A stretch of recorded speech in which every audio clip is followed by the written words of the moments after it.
Simmons, Congressman Rob Simmons.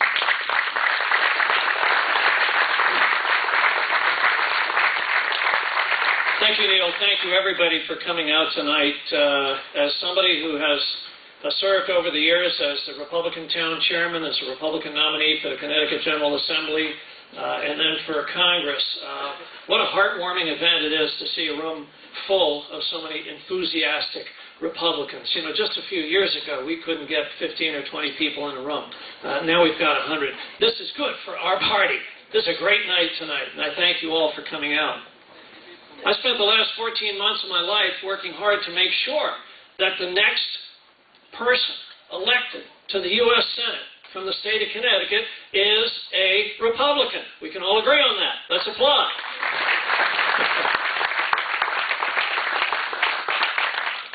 I'm joined here tonight by my daughter Jane, who has quit her day job in New York City and come back to help her dad in this race. Thank you, Jane, for being here tonight. For the Simmons family, politics has always been a family affair. And I'm motivated to do what I'm doing in part because of my family. Because of my grandfather, Charles Simmons, born the oldest of 7, New York City, went to work at 14, joined his father in a family business at 18, took it over at 38, and by the time he died, owned and operated 5 small family businesses. The Simmons family did not come here from Ireland for a stimulus package. They didn't come here from Ireland for a government program. They didn't come here from Ireland for a bailout. They came here for freedom. They came here for opportunity. And they took advantage of that freedom and that opportunity and that fundamental value that we all have as Americans, called free enterprise, so that their hard work and their entrepreneurship could allow them to create an economic future for themselves. For themselves. And so that my grandfather was able to see his only son, my dad, go to college, something he was never able to do. And yet we're confronted today in America with an aggressive, invasive, powerful federal government that wants to move into every aspect of our lives. A TARP package to bail out the banks and the financial services sector of our economy, and yet use our tax dollars to buy other banks and to provide bonuses and country club memberships and other expenses to executives, things that many of our citizens don't even enjoy. A stimulus package that's supposed to stimulate our economy, and yet 2/3 of the dollars in that package are government-to-government transfers. So that here in the state of Connecticut, of the $3.2 billion that we get, 1.2 is for Medicaid, and $800 million is for education. Where's the money for small business, the engine of the economy? Where are the tax credits for small business, the engine of the economy? 70% of the new jobs created in America today are created by small business, and 97% of all the businesses in America today are 20 or less employees. Here in the state of Connecticut, 73% are 9 or less employees, 53% are 4 or less employees. And I would ask, is there anyone here in the room tonight who is a small businessman or woman? Please raise your hand. And I would ask you again, what'd you get from the stimulus package?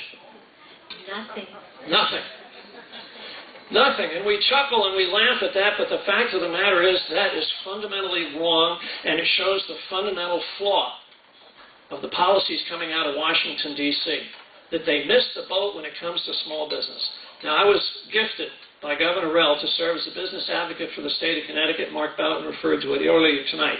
To have the opportunity to visit 400 businesses, one a day, every day for 2 years, and to see the talent and the ability they bring to our economy, stable in our communities, and doing so much for our people and creating jobs.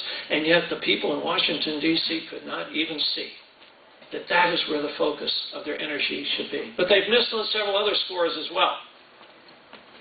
Some of you know I served 37 years in the U.S. Army, 4 years in Vietnam, and I'm proud to be a veteran. Proud to be a veteran.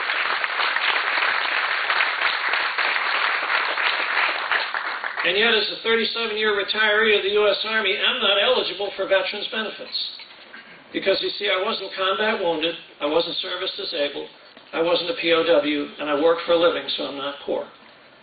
You see, only 6 million of 22 million veterans get veterans benefits. I think that's wrong. I think that's out of kilter. I think that's something that needs to be fixed. Point 3. Does anybody in the room think it's okay and the system worked when a terrorist from Nigeria flies into Detroit with bombs in his undies? Does anyone think the system worked? I don't. I spent 10 years in the CIA, 37 years in the U.S. military, a lot of military intelligence, and I think it's wrong when the U.S. government cannot figure out that a man whose father has just told the U.S. Embassy in Nigeria that he's worried about his son, and yet that message doesn't get to the authorities in time. In my background and in my experience, I've had military service. We have troops in the field in Afghanistan and Iraq. I think it's important that your U.S. Senator has some experience in the military. In my background and in my experience, I've served for the CIA in an embassy in the Republic of China, Taiwan, who are building a bomb similar to what Iran is doing. Nuclear proliferation in secret. I know how to address those issues. In my background and experience, I've taught at Yale and the University of Connecticut. Education is important. So these are important times for us, and we have to make important choices. They're serious times and difficult times. And I would argue that we do have a great opportunity. I would argue that Lincoln at Gettysburg said something that we can reflect on even today. That he expressed his hope that the dedication, the sacrifice, and the service of those who died there would bring a new birth of freedom, so that government of the people, by the people, and for the people would not perish from the earth. And we've recognized earlier tonight Chris Ford, a citizen who's had nothing to do with politics throughout his career, and yet who created the Dump Dodd movement, chased Senator Dodd all over the state, Dodd the Invincible, Dodd the son of Senator Dodd, Dodd with a 97% name recognition, Dodd who could not be beaten by a Republican.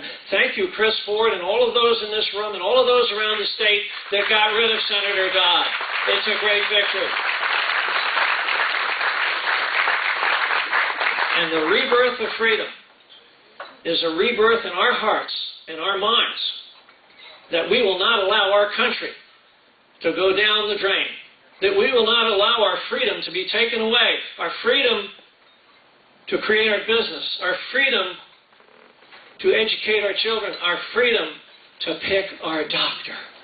These are freedoms that I fought for on the battlefield. These are freedoms that we're going to have to fight for here at home, all of us together, if our children and our grandchildren are to enjoy the great country that we have. I ask for your support. I thank you for your past support. And I say, let's go forward and make sure that the next senator elected here in Connecticut is a Republican. Thank you. God bless you all. God bless America.